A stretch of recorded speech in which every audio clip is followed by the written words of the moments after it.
Hey there, Priestley campers. It's Mr. Booker.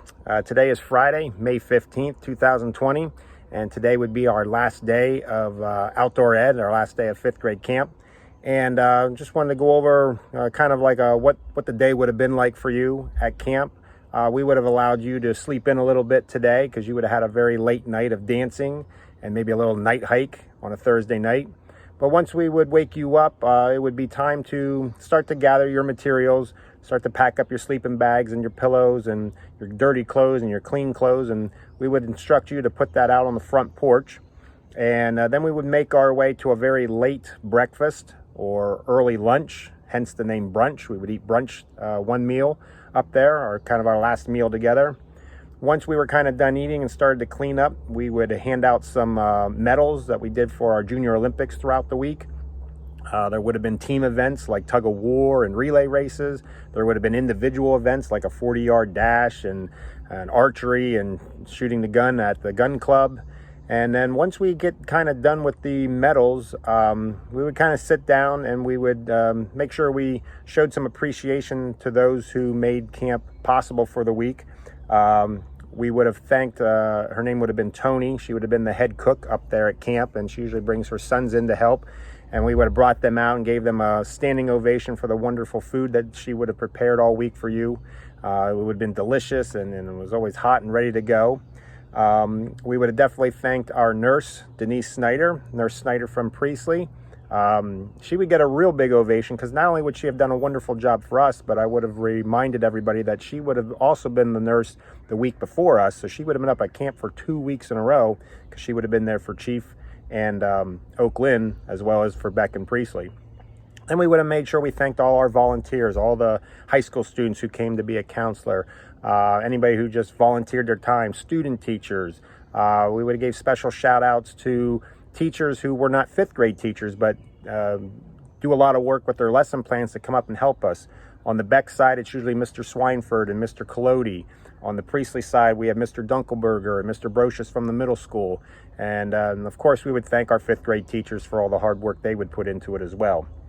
Once we kind of got done with reflecting and helping to make sure we showed our appreciation, we would say our goodbyes to the Beck students and off we would go in our separate ways. And we would come back down to our side of camp and we would hand you a certificate that says that you completed outdoor ed fifth grade camp. And at least on the Priestley side, we have our own little tradition where we try and make that award unique and special to you. For example, if you were known to be a very loud snorer, everybody in camp knows you snore extremely loud, we would probably make an award that says, so the camper for the foghorn award goes to, because you snore so loud it's like a foghorn. Sometimes they're nice sentimental ones. You have a student who just really takes care of everybody in their cabin, and she's known as the Mother Hen Award. And so we do some kind of neat things like that. When we get done doing that, those buses pull in, we pack the buses, and we're on our way home.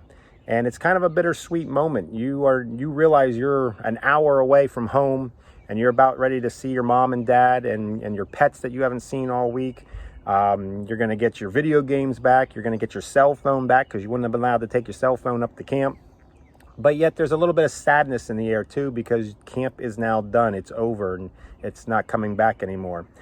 I wanted to kind of reflect a little bit on this situation, on our week of camp here.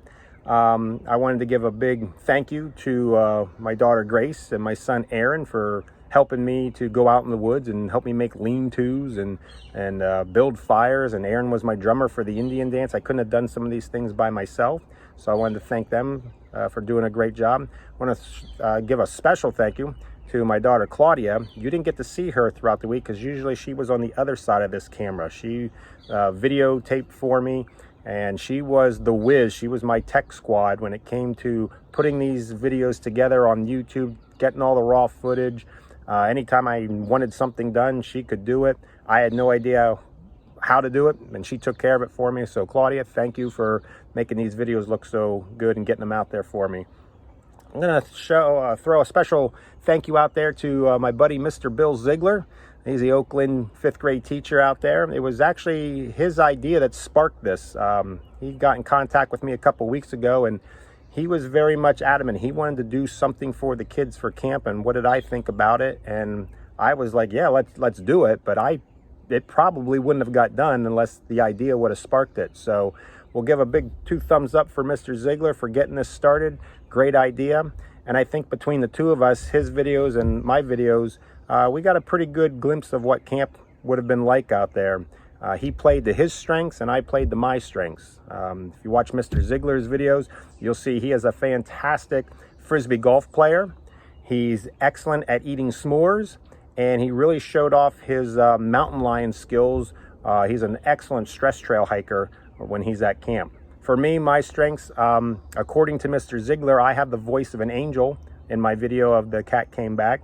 I still think I have some pretty decent dance moves, and I can still put a fire and put it out in the woods. So we played to our strengths, and we tried to give that to you.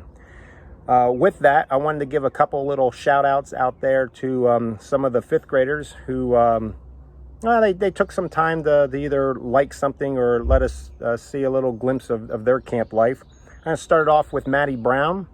Maddie, on a Wednesday morning, jumped on to the Google office hours and basically just got on to say, hey, I saw your videos.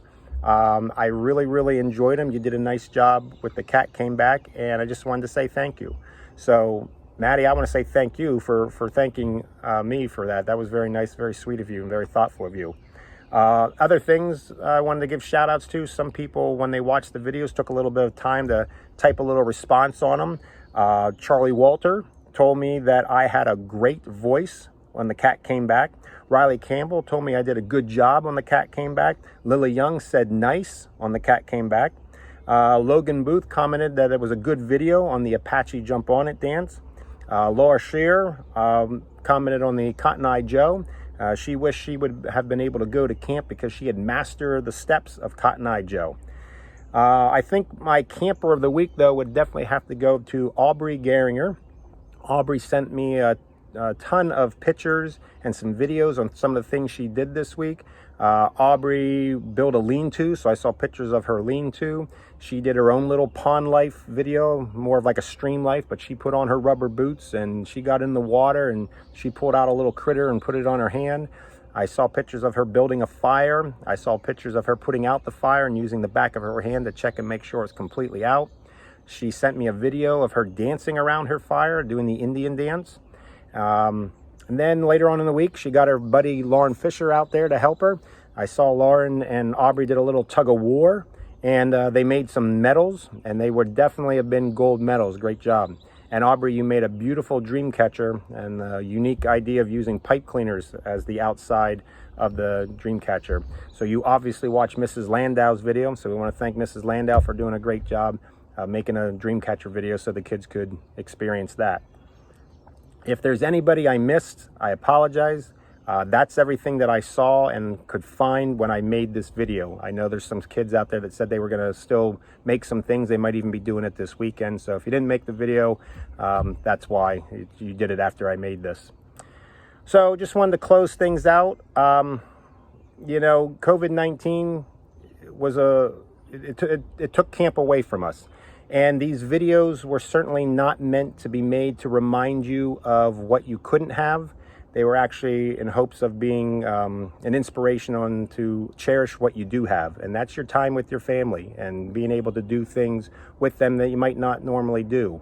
Sure, it would have been great to go to camp and do these activities with your classmates and your friends and your teachers, but you had an opportunity to do some of these at home with your family and the ones that you love. You know, camp's all about lessons. And COVID-19 gave us an important lesson that sometimes things happen and you just can't control it. Sometimes you don't get to do what you want to do, and you can't always get what you want. Now, with that being said, I just wanted to kind of close out the video with some closing remarks. You know, these videos were never meant to remind you of what you couldn't have. They were actually made in hopes to inspire you to appreciate what it is that you do have. And that's your time with your loved ones, time with your family, maybe give you some opportunity to do some things that you wouldn't normally have done. Of course, it would have been great to be up at camp during this week, but we just couldn't do that. And you know what? Camp is about life lessons, and here's a life lesson for you. COVID-19 definitely put in perspective that sometimes there are things that you just can't do. Sometimes life throws a curveball at you and you're not going to be able to hit it. And when these things happen to you in life, you have two choices. You can whine and complain and yell and scream and throw a temper tantrum, and that usually doesn't help fix anything. Or you can try and make the best of a situation, and that's what I wanted to do with these videos. It's a shame we couldn't go, but I didn't want camp to go unnoticed, and we just wanted to try and make the best of the situation. And there's a saying out there, you know, sometimes life hands you a lemon. You can either throw it away or you can add some sugar to it and make lemonade out of it. So you make the best of what you can do. And for an example, for all those moms out there, think of it this way. Today should be the day that your child brings in a gigantic black trash bag with the most awful smelling clothes you would ever imagine, that they got wet on Monday and threw it in a bag. And you should be doing a lot of laundry this weekend from camp, but you won't have to because camp was at home this year. So again, bad situation, try and find the humor, try and find the good in it. So as always, I hope this video finds you safe. Thank you to everybody who has watched them and commented all week. I had fun making them. And as always, stay strong, stay safe. We will get through this. And when we do, we'll get things back to normal. We got 4 more weeks of virtual school, and then it's technically summer vacation, and we hope to have things back to normal when school starts again. All right, so for one last time for camp, Mr. Booker, over and out. Thank you very much.